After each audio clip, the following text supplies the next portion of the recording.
Hey there guys, welcome back to my tutorials on the basics of drawing. Hopefully you guys just came from my last video, lesson 1, where we practice contour drawing with 2D images and 3D objects. In this video, we're moving on from using just lines to analyze objects, to using shapes to measure and quantify an image in front of us. And just a friendly reminder from me, definitely always save your work. All of it. I mean it.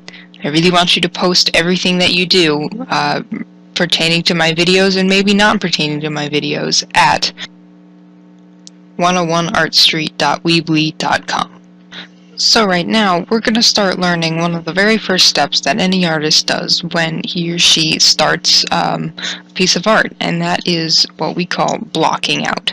And that's basically simplifying every single every single shape that we see in an image way down, so it's much easier to think about, much easier to lay out on your paper.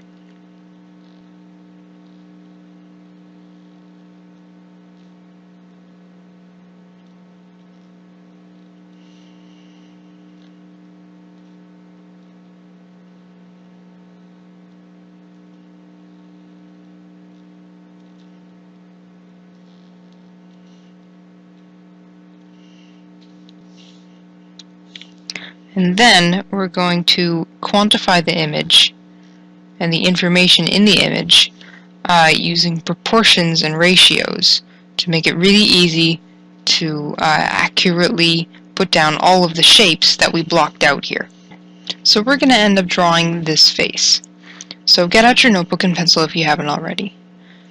Now let's think. If I tried to draw this face just by following the outline like I did in the in our contour drawing video, I'm probably not going to get a very good representation of my vase.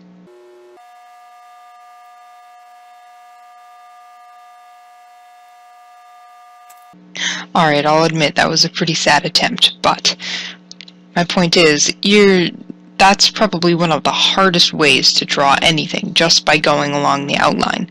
So instead, we're going to be breaking down this face into the various simple shapes that make it up as an object.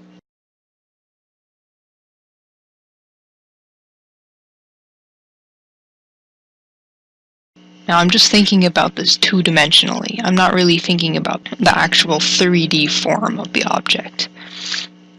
If I had to flatten this image and imagine that this was just a printed piece of paper, but I still had to break it apart into separate shapes, how would I outline it?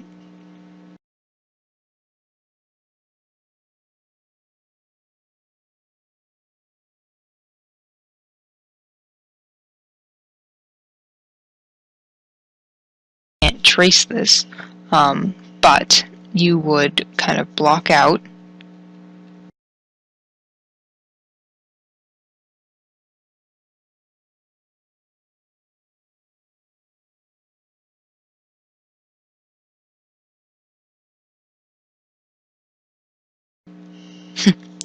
Now obviously this is not awesome. And it's not really meant to be. Little sketches like these that are just made up of the basic shapes are called thumbnail sketches. And for our purposes, it's really good for you to start thinking about separating these kind of complicated objects into more simpler shapes. So now that we have our thumbnail sketch down, we have to kind of start on our final piece.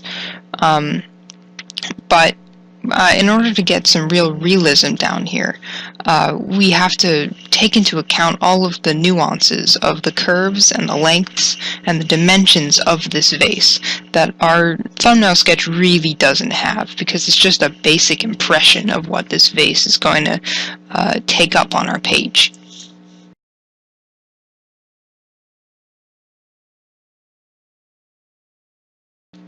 Proportions.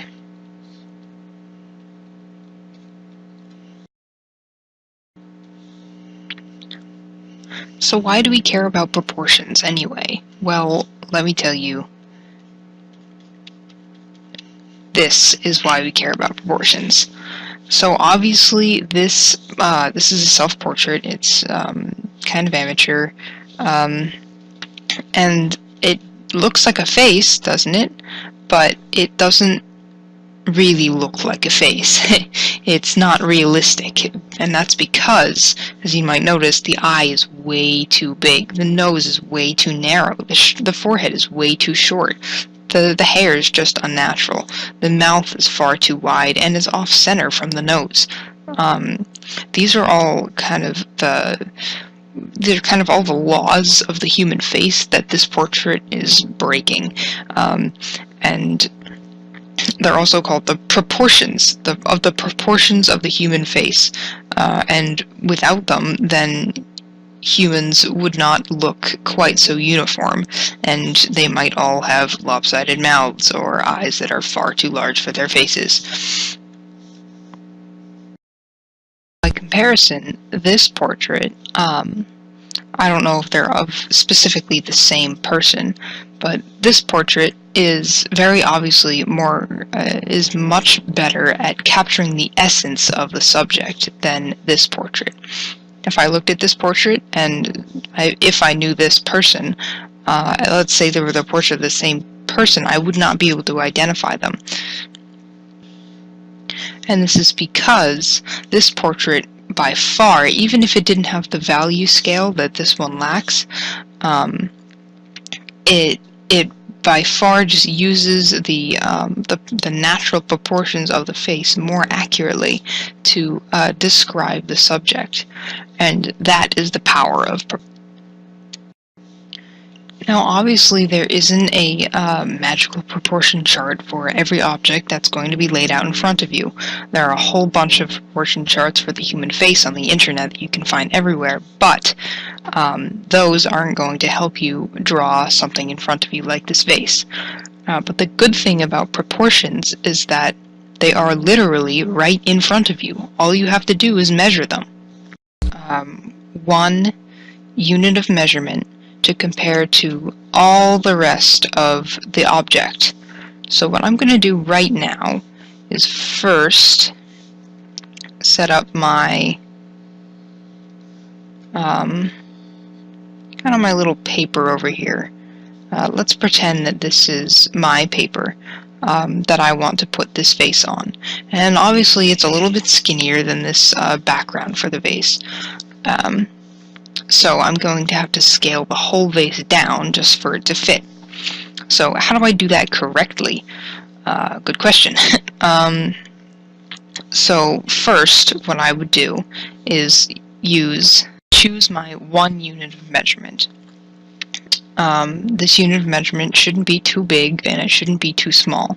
It should be pretty manageable, and as you do this more, it'll definitely get easier choosing your units of measurement. Right now I'm going to use this width. Oh, there we go. Because that's roughly the bottom width of this one shape that we have up top here in our thumbnail sketch. So now I'm going to take that width and compare it to,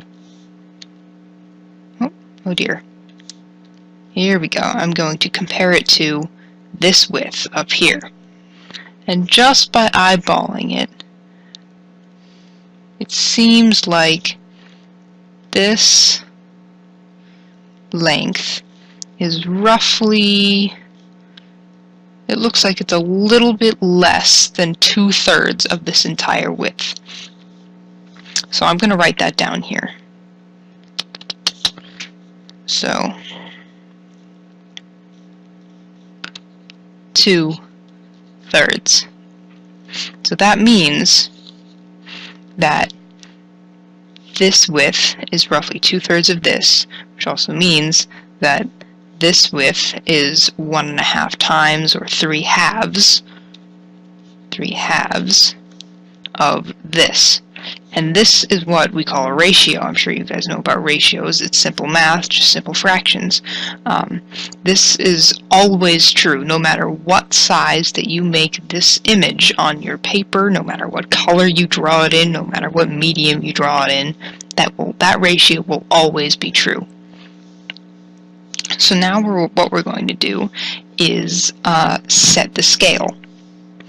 So setting the scale is basically deciding exactly how big you want your image to be on your paper. So obviously my drawing can't be as big as this one, so I'm going to scale it down.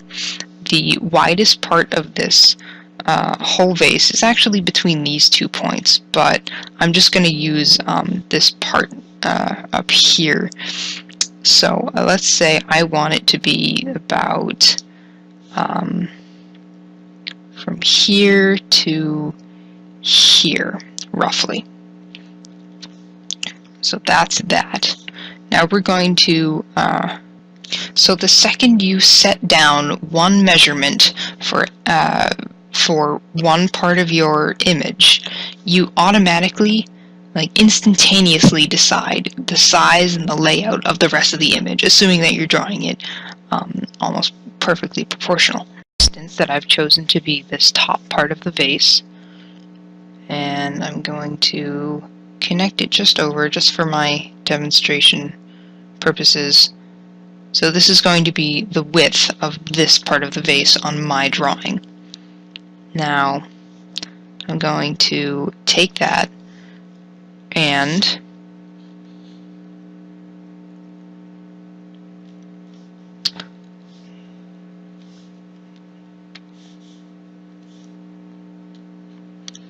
now, because, well, that was a little messy.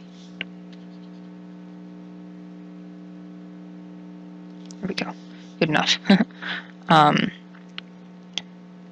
Now I'm going to take this piece, and because I know that this piece, this top piece, is roughly 1.5 times the size of this piece, I know that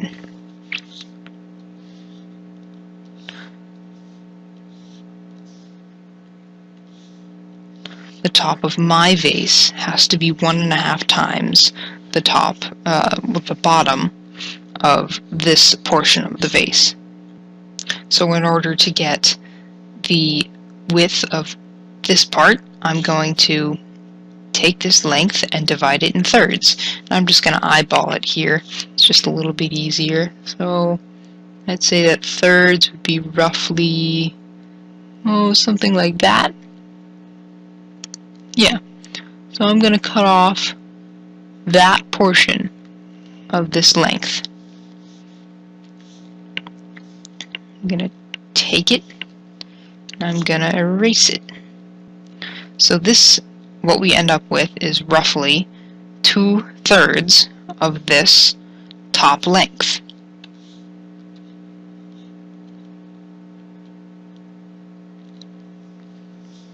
So because this vase is symmetrical, I know that these two lengths have to be lined up. Here, I'll create this one again. Oops, goodness.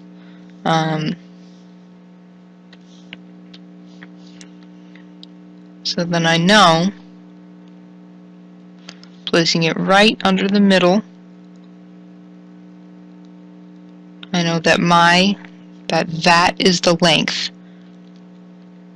that those are the lengths of these two parts of my thumbnail sketch. So to start laying out my piece right here, I